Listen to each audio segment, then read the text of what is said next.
سامعین محترم، پاکستان کے حصول کا مقصد تو تھا کہ نظام لا الہ الا اللہ ہو۔ پاکستان کے حصول کا مقصد تو تھا کہ شریعت محمدی پہ عمل کیا جائے۔ پاکستان کے حصول کا مقصد تو تھا کہ عمل پر کتاب اللہ ہو۔ پاکستان کے حصول کا مقصد تو تھا کہ شریعت محمدی اس پاکستان میں نافذ ہو۔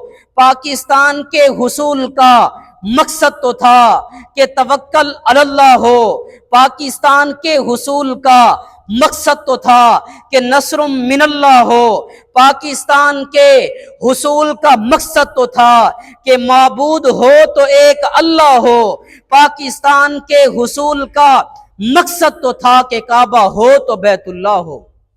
عالی وقار، افسوس سے کہنا پڑتا ہے، وائے ناکامی متاع کارواں جاتا رہا۔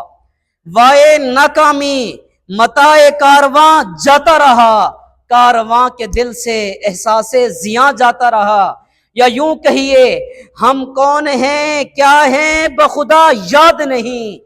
ہم کون ہیں کیا ہیں بخدا یاد نہیں، اپنے اسلاف کی کوئی بھی ادا یاد نہیں۔ ہیں اگر یاد تو کافر کے ترانے اب تک، ہیں اگر یاد تو کافر کے ترانے اب تک، ہاں نہیں یاد تو کعبہ کی صدا یاد نہیں۔ شاید اسی صورتحال کو دیکھتے ہوئے کسی شاعر نے کیا خوب کہا تھا کہ وطن تو آزاد ہو چکا ہے، دل و دماغ ہیں غلام اب بھی۔